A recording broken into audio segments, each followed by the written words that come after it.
El siguiente audio explicativo del ensayo Un brinco del derecho romano antiguo al derecho colombiano actual respecto al tema de las sucesiones, avances, influencias, actualidad. Dirigido por Dilis Arias Romero, Aisha Lerech Villalobos, Dana Miranda Vergara, Valeria Martínez Vega, Natalia Parra Pérez. A continuación, el presente ensayo argumentativo comparativo se centrará en el tema de las sucesiones tanto en el contexto romano como en el contexto actual colombiano, siempre teniendo de referencia el ámbito jurídico, es decir, el derecho romano y colombiano. Por consiguiente, se abordará temas como los tipos de sucesiones, el sistema sucesoral, órdenes hereditarias, clases de testamentos y el papel o rol de la mujer. Del mismo modo, se estará comparando el contexto romano con el colombiano para identificar qué tanto y de qué manera ha influido el derecho romano en el colombiano referente a las sucesiones. Finalmente, se llevará a cabo la conclusión con el cambio o ese avance que ha tenido el derecho colombiano en el tema de las sucesiones referente al derecho romano de la antigüedad y qué tanto influyó. Adentrándonos al tema, tenemos régimen de sucesiones en el derecho romano y derecho colombiano. Primeramente, aclaremos que las sucesiones en primera instancia son básicamente un contrato unilateral en el cual se le obliga a una persona por las circunstancias, es decir, en este caso por la muerte, mortis causa, se le obliga a esa persona a ceder sus bienes, a suceder esos bienes. Lo puede dar en su totalidad o puede darlo parte de sus bienes. Aunque no necesariamente la sucesión se hace por mortis causa, también está la sustitución o cambio de titular, la cual se da entre los vivos, mientras que el dueño de la propiedad, en este caso el pater familia, se encuentra vivo. En el contexto romano, las sucesiones nacen o se crean por esa preocupación que tienen los romanos de saber o de plantear qué pasa con esa propiedad del pater familia luego de que éste muere. En Roma podemos identificar las sucesiones a título universal, las cuales hacen referencia al patrimonio que se sucede totalmente. Si se da entre vivos, sucede por adrogación, y si se da por mortis causa, es una sucesión testamentaria. Y las sucesiones a título particular, las cuales hacen referencia a que las personas que suceden el patrimonio del pater familia tienen derecho a un solo bien, ya sea una casa, sea un automóvil o cualquier bien, pero solo un bien. Las sucesiones en el derecho romano se regulan mediante el ius civili o el ius honorarium. Mediante el ius civili se le busca a quienes pueden suceder al pater familia, dándose así una relación entre el de cuius, que viene siendo el pater familia, y geres, que viene siendo quienes lo suceden, respecto a hereditas, que viene siendo el patrimonio que se va a suceder. Hay dos tipos de sucesiones.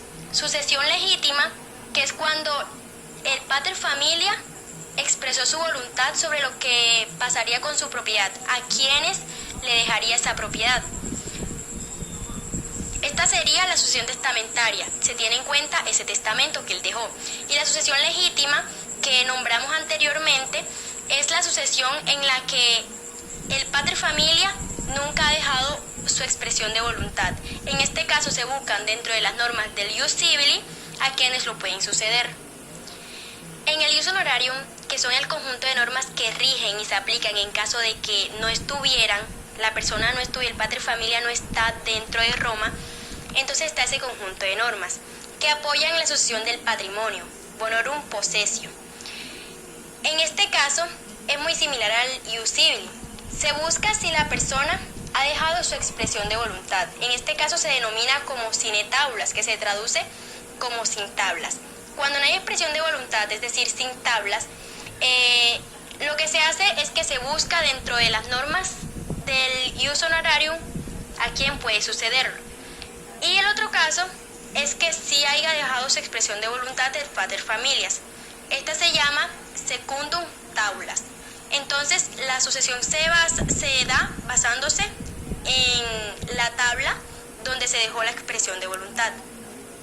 Sin embargo, a diferencia del ius civili, aquí aparece otra sucesión, denominada como contrataulas. Esta se da cuando el pater familias deja su expresión de voluntad dentro de la tabla. Sin embargo, esta tabla no cumple con las formalidades dictadas por las normas del ius civil, del ius honorarium, perdón. En este caso, lo que se hace es que se siguen las normas del ius honorarium como si no existiera la expresión de voluntad, es decir, como sine taulas. Ahora, entrándonos en el contexto colombiano, el régimen de las sucesiones está regulado por el Código Civil colombiano.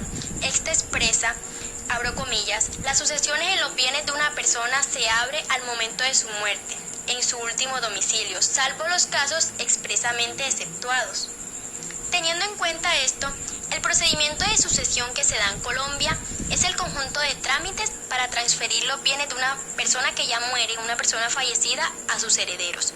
Se inicia primeramente con la apertura de la sucesión, es decir, se realiza un inventario de los bienes del causante para saber cuánto cuestan todos los bienes que tiene, y finalmente se realiza la repartición o partición de la herencia entre los herederos que están.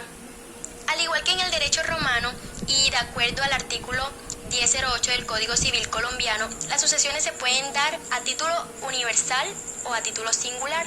A título universal, ya lo habíamos explicado anteriormente, es cuando el que sucede la herencia tiene derecho a los bienes en general, y a singular cuando solamente tienen derecho a un solo bien. En el artículo 1009 del Código Civil colombiano se contempla que en este régimen de sucesiones existen tres tipos: sucesión testamentaria, cuando se deja un testamento; sucesión intestada y sucesión mixta. En la sucesión testamentaria, pues ya lo dijimos anteriormente, se caracteriza porque el fallecido ha dejado un testamento. En la sucesión intestada se da porque el fallecido no dejó testamento alguno, y por esto se deben elegir los herederos de acuerdo con lo dispuesto en la ley. Y por último, la sucesión mixta sucede cuando el causante ha dejado una parte de los bienes en un testamento, pero a su vez dejó bienes por fuera de este. En el derecho romano, en la ley de las 12 tablas, se mencionaba que si el causante moría intestado, se llamarían a los siguientes herederos de acuerdo a los siguientes órdenes. Primero, a los heredes sui, o sea, los descendientes del causante, que estuvieran bajo su potestad al momento de su muerte, incluyendo aquí a los póstumos, es decir, a los sui nacidos después de muerto el causante. Por otro lado, la mujer del difunto que estuviera entrado a su familia por un convenio in manu ocupaba el lugar de una hija. La nuera in manu, el de la nieta, por lo que la herencia se refería. Además, Justiniano estableció 4 órdenes de herederos. En primer lugar, los descendientes; en segundo lugar, al padre, a la madre, a los demás ascendientes o a los hermanos carnales; en tercer lugar, sucederían los medios hermanos; y por último, los demás colaterales. Por otro lado, en el régimen de sucesiones colombiano, si el causante no deja testamento, los órdenes hereditarios de acuerdo con el Código Civil colombiano se dan de la siguiente manera. En primer orden, heredan los descendientes de grado más próximo, o sea, los hijos, y todos ellos recibirán la herencia por partes iguales sin afectar la parte conyugal. En segundo orden, si el causante no tiene herederos de primer orden, le sucederán los ascendientes de grado más próximo, es decir, los padres. Además, heredará su cónyuge, y la herencia se repartirá por cabeza, es decir, por partes iguales. En tercer orden, si el causante no tiene herederos de primer ni segundo orden, le sucederán sus hermanos y su cónyuge. La herencia se dividirá por él o la cónyuge del causante y mitad para los hermanos. En cuarto orden, si el causante no tiene herederos de primer, segundo ni tercer orden, le sucederán los hijos de sus hermanos, o sea, sus sobrinos. En quinto orden, si el causante no cuenta con ninguno de los anteriores antes nombrados, la herencia le corresponde al Instituto Colombiano de Bienestar Familiar. Clases de testamentos. El derecho romano antiguo reconoció 3 tipos de testamentos. El primero de ellos es el testamento calatis comitis. Esta clase de testamento se realizaba en tiempos de paz ante la asamblea curiada, que se convocaba 2 veces al año con la presidencia del pontífice máximo. En este caso, el pater familia expresaba su última voluntad con respecto a la disposición de sus bienes y herencias. Segundo, testamento improscripto. El papel de la mujer en temas de sucesiones. En cuanto al tema del rol que sostenía la mujer respecto a las sucesiones en el derecho romano, existieron distintas disposiciones legales que fueron evolucionando y cambiando en el tiempo.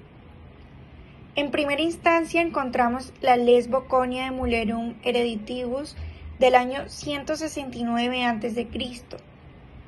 En esta ley existía prohibición para las mujeres esposas de poder heredar. Contenía dos disposiciones que limitaban la libertad de testar. La primera prohibía a los ciudadanos que tuvieran un patrimonio mayor a 100.000 haces, y la segunda era la prohibición de instituir en testamento como heredera a una mujer, aunque se disponía también que las mujeres tenían la posibilidad de ser exoneradas de esta ley siempre y cuando tuvieran 3 hijos. Más adelante aparece la Ley Julia del matrimonio de clases del año 18 a.C. Esta ley fue aprobada por Augusto, la cual buscaba incentivar el matrimonio y el nacimiento de ciudadanos romanos, pero protegiendo a la élite senatorial, mediante la limitación de matrimonios entre diferentes clases sociales. Por último, la Lex Papia Poppaea Nuptialis del año 9 después de Cristo sugería edades convencionales dentro de las cuales se requería el matrimonio: 25 a 60 años para los hombres y 20 a 50 años para las mujeres. Luego de esta edad, los que no se habían casado recibían sanciones. Esto, por supuesto, incurría en las herencias. Estas leyes que se complementaban establecieron distintas limitantes a las sucesiones. Dichas limitantes tenían que ver con el tema de la edad, cuestiones matrimoniales, el tiempo que llevaba muerto el esposo, temas fiscales, y respecto a todo esto se determinaba si la mujer heredaba o no. Influencia y avance del derecho romano en el derecho colombiano de sucesiones. El derecho romano ha tenido un impacto significativo en el sistema jurídico de Colombia, especialmente en lo que concierne al tema de las sucesiones. Esta influencia se manifiesta en varios aspectos. En primer lugar, es importante destacar que el derecho romano ha dejado una marca duradera en el concepto mismo de sucesión. El principio de la transmisión de los bienes y derechos de una persona fallecida a sus herederos o legatarios, el cual es esencial en las sucesiones romanas, ha perdurado en el derecho colombiano. Las instituciones de sucesión testamentarias y sucesión intestada, características del derecho romano antiguo, han perdurado en el derecho de sucesiones colombiano. Adicionalmente, conceptos como el sistema de legados y donaciones mortis causa son herencias del derecho romano que continúan influyendo en la legislación colombiana. El principio de representación que se encuentra en el derecho romano también ha sido incorporado en el derecho de sucesiones colombiano, permitiendo que los descendientes de un heredero fallecido previamente puedan heredar su porción. Esto guarda relación con la concepción romana de que la herencia debía mantener la unidad familiar y la transmisión de la riqueza de una generación a otra. Con respecto a los avances que ha tenido el derecho colombiano frente al derecho de sucesiones de la antigua Roma, es importante recalcar que en el derecho romano las mujeres tenían un papel muy limitado y estricto respecto al tema de sucesiones. En cambio, en el derecho colombiano, las mujeres es más libre, tienen mayor autonomía de testar y disponer del patrimonio para efectos de su muerte. Además, en materia de herederos, esta tiene los mismos derechos que el hombre. Además, el derecho colombiano también ha experimentado algunos avances en materia de sucesiones, como la introducción de la figura de sucesión intestada mixta, que permite que el consarte pueda disponer de algunos de sus bienes por testamento y de otros por disposición legal. En definitiva, cabe destacar entonces que el derecho romano ha sido un pilar e influencia importante en el derecho sucesorio colombiano, pero el derecho sucesorio colombiano ha logrado grandes avances, pues mostrando cómo éste ha evolucionado y ha adaptado a las cambiantes realidades sociales y culturales, promoviendo también una mayor equidad y justicia para quienes intervienen en esta herencia.